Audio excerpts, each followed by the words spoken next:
सो hey guys, तो आज हम पढ़ने वाले हैं rise of nationalism in Europe. So ये चैप्टर बोलता क्या, ये चैप्टर है नेशनलिज्म के बारे में। मतलब ये चैप्टर में हम ये सीखेंगे कि कैसे एक आदमी के अंदर देशभक्ति जागती है, कैसे एक country from king system to democratic system में आता है, वो सब हम जानेंगे। फ्रेंच रेवोल्यूशन के बारे में जानेंगे, नेपोलियन बोनापार्ट के बारे में जानेंगे।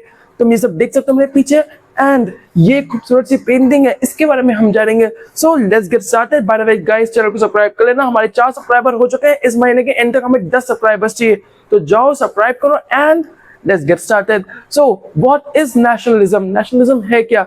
तो कभी सुना है नेशनलिस्ट थॉट्स या नेशनलिस्ट लोगों के बारे में? Of course. सो ये सोचो कि कल इंडिया वर्सेस पाकिस्तान का मैच हो, तो तुम किसको सपोर्ट करोगे, इंडिया को या पाकिस्तान को? अगर तुम इंडिया से देख रहे हो तो तुम इंडिया को सपोर्ट करोगे। पाकिस्तान से अगर तुम लोग वीडियो देख रहे हो, कहीं से भी देख रहे हो, तुम अपनी कंट्री को ही सपोर्ट करोगे।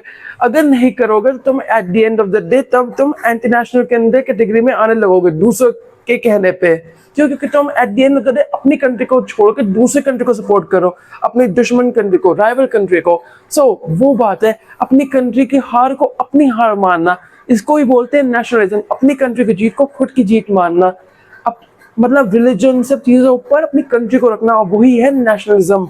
So what is nationalism? उसका तुम्हें आंसर मिल गया। लेकिन इसकी शुरुआत कैसे हुई? तो सबसे पहले देखो, ये सियूरो की पेंटिंग 1848 की फ्रेडरिक सियूरो ने बनाया।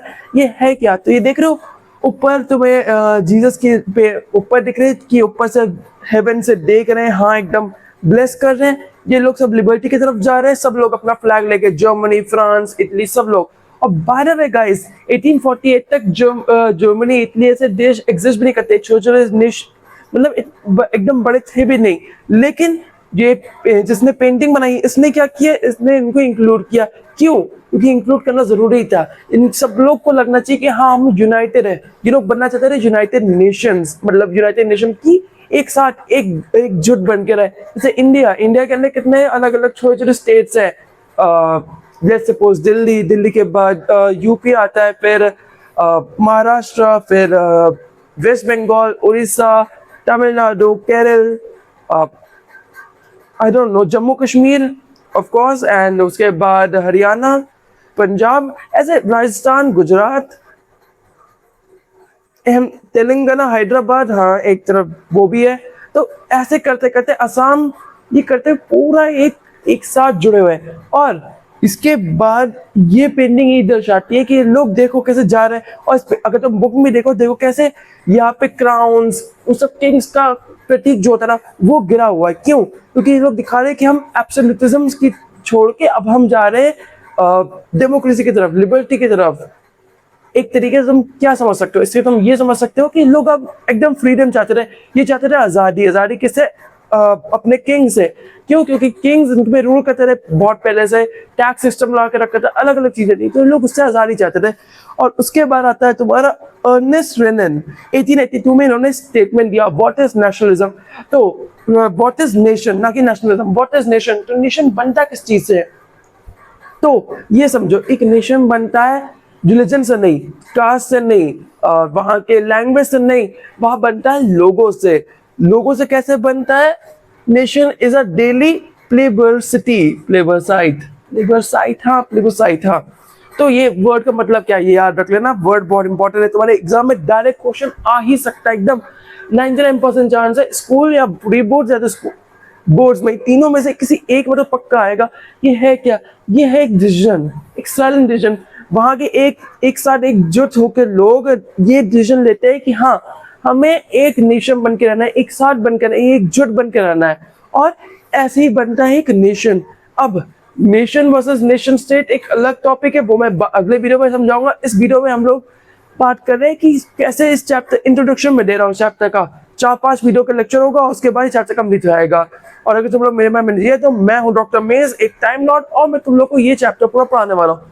सो इस बंदे ने बोला कि नेशन बनता है उन लोगों से, ना कि तुम्हारे रिलीजन से, ना कि उसके। नेशन किस चीज से बनता है? ये सब नेशनलिज्म की फीलिंग कैसे आती है? तुम्हारे कॉमन पास्ट से। अब इंडिया के अंदर क्या तुम्हारा कॉमन पास्ट है? हमारे पास कौन कौन है? हमारे पास है महाराणा प्रताप सबसे पहला, दूसरा क्या है? रानी लक्ष्मीबाई, तीसरा क्या? पृथ्वीराज चौहान। चौथा क्या है?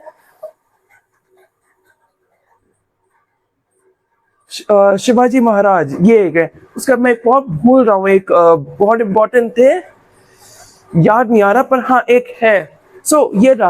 अब फ्रीडम फाइटिंग में कैसे टुगेदर है हमारे पास? कौन है? सुभाष चंद्र बोस, महात्मा गांधी और भगत सिंह और या ये कुछ लोग हैं। तो ऐसे ही करते करते करते करते हमारे पास एक कॉमन ग्लोरियस पास्ट है।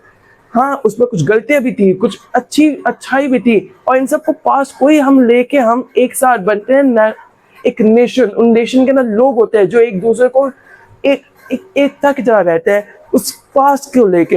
अब अगर तुम्हारे पास कोई पास्ट शेयर करने को होगा ही नहीं तो तुम कैसे बोलोगे तुम एकदम एक जैसे हो? अब इंडिया के अंदर रहने वाले सब लोग बोल सकते हैं कि हाँ हमारे पास, हाँ याद आ गया, Chandragupta Maurya dynasty, Indus valley civilisation है हमारे पास इंडिया के अंदर। तो ये सब क्या चीज है? ये सब अलग अलग हिस्ट्री के वो टुकड़े हैं जो हम सबका पास्ट है, हमारी एक लेगेसी है। तुम ये बोल सकते हो इंडिया की लेगेसी है, और यही लेगेसी हमें आगे पहुंचानी है बेसिकली। एंड ये भी ध्यान रखना है कि हम इम्प्रूव करें, पुरानी गलतियों को देखें और उसको इम्प्रूव करें। तो ये रहा। लेकिन उसके बाद ये चैप्टर के अंदर कैसे अब नेशनलिज्म की शुरुआत कैसे हुई? वो शुरुआत हुई 1789 से, फ्रेंच रेवोल्यूशन। सिंपल बात है। अब ये फ्रेंच रेवोल्यूशन था क्या? तो तुमने वो फेमस कोट सुना ही होगा स्कूल के अंदर, अगर तुम्हें पढ़ाया होगा टीचर ने, कि व्हेन फ्रांस कैचेस कोल्ड, नहीं French France rest of the world catches cold, मतलब फ्रांस में जो भी हुआ, क्यों? क्योंकि फ्रांस में ही सब स्टार्ट हुआ, और सब स्टार्ट होने के चक्कर में पूरे वर्ल्ड में ये फैलता चला गया, इसलिए बोला rest of the world catches cold. France ने एक बार छींका, पूरी दुनिया को सर्दी लग गई। बस ये है। अब स्टार्ट ऑफ द नेशनलिज्म। अब नेशनलिज्म की स्टार्ट में क्या क्या हमें मिला? पहले मिला ले पाट्रे क्या है? हमारा फादरलैंड। अब इंडिया के अंदर क्या है? मदरलैंड। जैसे भारत माता, वैसे ही उनका क्या है? फादरलैंड। अमेरिका उनके लिए फादरलैंड है, या उनके लिए नहीं, अमेरिका वालों के लिए अमेरिका फादरलैंड है, किसी के लिए मदरलैंड है, किसी के फादरलैंड है। वो अपने हिसाब से कर लेते हैं कि वो किसको सिंबलाइज करना पसंद करेंगे। उसके बाद लीस्टेन, मतलब वहां के सिटीजन्स। एक फादरलैंड हो गया, अब सिटीजन्स, वहां के सिटीजन्स आ गए। उसके बाद क्या है?